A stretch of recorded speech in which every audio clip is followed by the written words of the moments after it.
అప్పుల బాధలు వెంటాడుతున్నాయా? అయితే 6 JVR వారి జాతిరత్నాలు ధరించండి. రైట్, బ్రేకింగ్ న్యూస్ చూస్తున్నాం మన టీవీ స్క్రీన్ పై. తమిళనాడు ముఖ్యమంత్రిగా బాధ్యతలు చేపట్టినప్పటి నుంచి విజయ్ తనదైన శైలిలో దూసుకుపోతున్నారు. తాజాగా అవినీతిపై ఉక్కుపాదం మోపేందుకు ఆయన ఒక సంచలనం నిర్ణయిస్తున్నారు.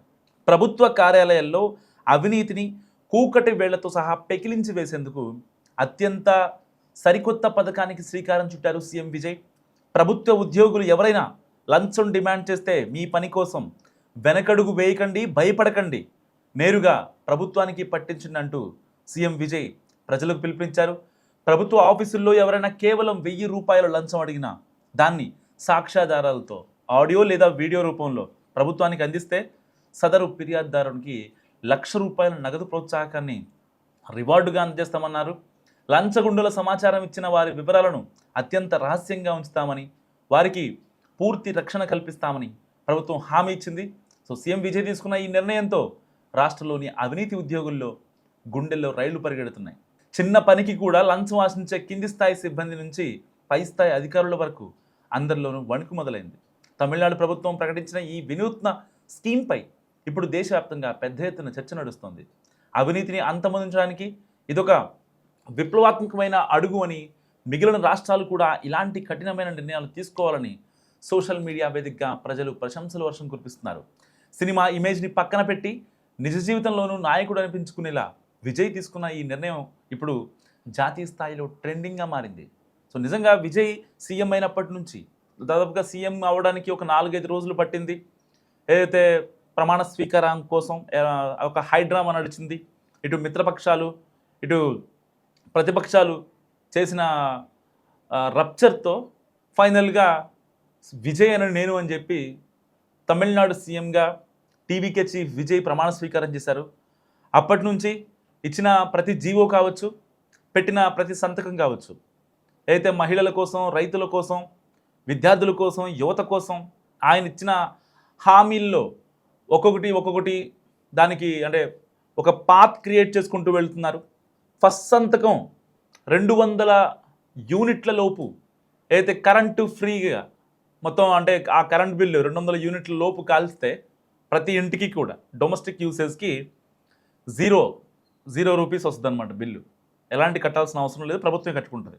అండ్ తర్వాత పండిట్ వెట్రివల్ ఏదైతే 2 ఏళ్ల క్రితం TVK party chief Vijay CM అవుతాడు వచ్చే ఎలక్షన్స్లో అని చెప్పిన అతనికి ఓఎస్డీగా ఛాన్స్ ఇచ్చారు. ఆఫీసర్ అండ్ స్పెషల్ డ్యూటీ, సీఎంకి ఓఎస్డీ ఉంటారు. ఆ ఓఎస్డీగా అతన్ని నియమించారు.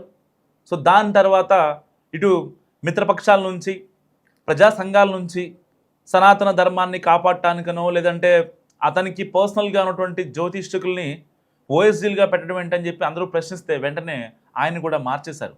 మేబీ ఇండియన్ హిస్టరీలో ఒక ఓఎస్డీగా అంటే ఒక జీవో ఇచ్చి మళ్ళీ వద్దు అని జీవో ఇవ్వడం ఓన్లీ ఒక తమిళనాడులో జరిగింది, అది కూడా పండిట్ వెట్రివేల్కి.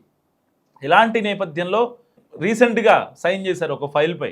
దాదాపుగా 717 మద్యం షాపులు ఏవైతే రెసిడెన్సీస్కి 500 మీటర్స్ డిస్టెన్స్లో ఉంటాయో, స్కూళ్ళు, కాలేజీలు, ఇంకా దేవాలయాల దగ్గర ఏదైతే ఆ వైన్ షాపులు ఉంటాయో అవి మొత్తాన్ని బంద్ చేస్తూ శాశ్వతంగా ఆ షాపు వేరే చోట పెట్టుకోవడానికి కుదరదు, అక్కడ కూడా లేకుండా ఎక్కడా లేకుండా ఆ యొక్క షాపులను మొత్తాన్ని బంద్ చేయించారు, మూసివేయించారు.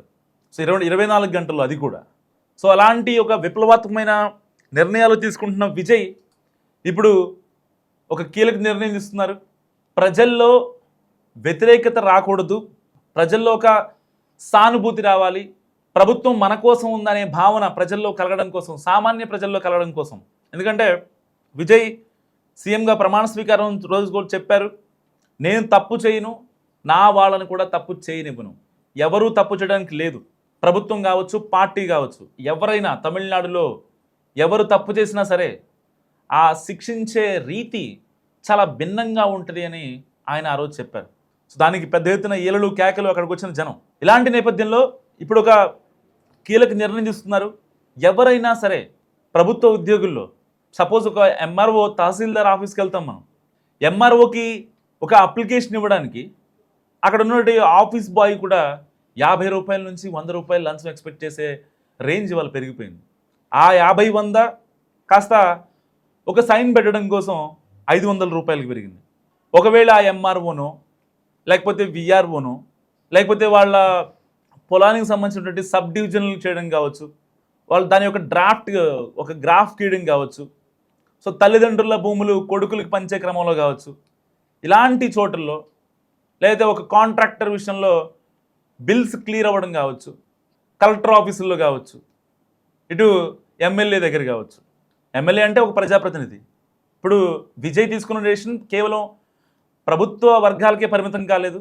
ఏదన్నా పని అవ్వాలి అని చెప్పి ఒక ఎమ్మెల్యే దగ్గరికి వెళ్తేనో ఆ ఎమ్మెల్యే వాళ్ళ పిఏ సార్ కొంచెం బిజీగా ఉన్నారు మళ్ళీ రమ్మన్నారని చెప్పి ఒక 2-3 సార్లు తిప్పిన తర్వాత లేదు ఒక 5,000 రూపాయలు 10,000 రూపాయలు అడుగుతారు. ఒక సీఎంఆర్ఎఫ్ చెక్కుల కోసమో లేదంటే ఇంకొకటి లేకపోతే ఇల్లు కట్టుకోవడానికి నిధులు రావట్లేదని చెప్పి ఒక అర్జీ పెట్టుకున్న తర్వాత మీ ఫైల్ క్లియర్ అవ్వాలంటే మీకు వచ్చేది 2 లక్షలు కాబట్టి 20,000 రూపాయలు ఇవ్వాలి అని చెప్పి కండిషన్లు పెట్టిన దాఖలాలు కూడా మనం చాలా చూసాం. ఇప్పటికే 10 లక్షల కోట్ల అప్పు ఉందన్నారు. ఇటు దాదాపుగా ఆ 10 లక్షల కోట్ల అప్పుల్ని నేను తీర్చకపోయినా సరే ఎట్టి పరిస్థితుల్లో వాటన్నిటిని కంటిన్యూ చేసే ఒక ఇది కల్పిస్తాను, ఎట్టి పరిస్థితుల్లో సామాన్య ప్రజలకు నమ్మకం కలిగిస్తాను అంటూ కూడా ఆయన మాట్లాడిన మాటలు అండ్ చేసే ప్రతి సైన్, చెప్పే ప్రతి భరోసా, ఆయన ఇచ్చిన హామీలు ఇటు సామాన్య ప్రజల్లోకి చాలా బలంగా వెళ్తున్నాయి. ఇప్పుడు తీసుకున్న ఈ నిర్ణయం కూడా నిజంగా దేశవ్యాప్తంగా చర్చ జరుగుతుంది.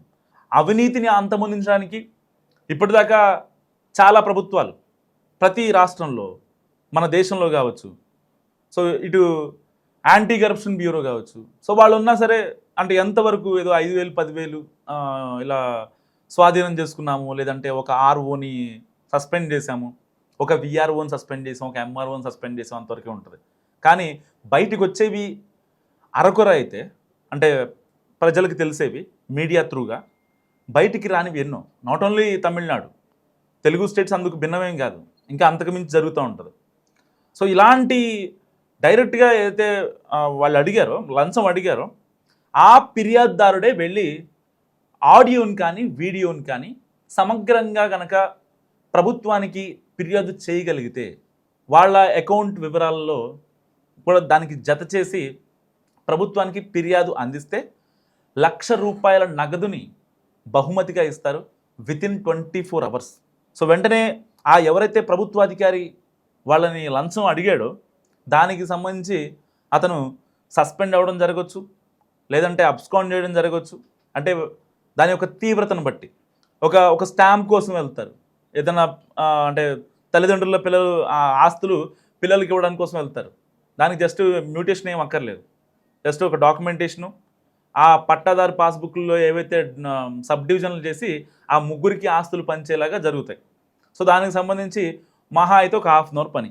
సో దానికోసం డైరెక్ట్గా వీళ్ళు ఏం చేస్తారు, ఎంఆర్ఓ దగ్గరికి వెళ్ళాలనుకుంటారు, లేదంటే వాళ్ళ దగ్గరికి వెళ్ళండి, వీళ్ళ దగ్గర తిప్పుతూ ఉంటారు. అప్పుడు వచ్చి ఆఫీస్ బాయ్ ఏం చెప్తాడు, లేదండి ఇది సంగతి ఇట్లా చేయాలని చెప్పిన తర్వాత అతను ఎంతో కొంత డబ్బులు తీసుకొని, సో అక్కడ ఎవరు అడిగినా ఆయన 1,000 రూపాయలు అడిగాడా, 10,000 అడిగాడా, 1,00,000 రూపాయలు అడిగాడా, సో అది కూడా చాలా ఇంపార్టెంట్. ఎందుకంటే ఆఫీస్ బాయ్ ప్రతి ఎంఆర్ఓ ప్రతి విఆర్ఓ డబ్బులు అడిగే పరిస్థితి ఉండదు, ప్రతి కలెక్టరేట్ ఆఫీస్లో లేకపోతే మెజిస్ట్రేట్ ఆఫీసుల్లో ఎక్కడ అడిగే పరిస్థితి ఉండదు. కానీ ఒకవేళ అతను అడిగిన తీవ్రతను బట్టి అతనిపై చర్యలు తీసుకునే అవకాశం ఉంది. ఎట్టి పరిస్థితుల్లో అంటే దేశవ్యాప్తంగా విజయ్ తీసుకున్న నిర్ణయంపై చాలా పెద్ద ఎత్తున చర్చ జరుగుతోంది. సో ఇప్పుడు అన్ని రాష్ట్రాల్లో అవలంబించాలి ఇలాంటి పథకాలని, తద్వారా ఈ యొక్క అవినీతిని కూకటి వేళ్లతో పెకిలించేలా చర్యలు తీసుకోవాలంటూ కూడా చాలామంది కోరే అవకాశం ఉంది.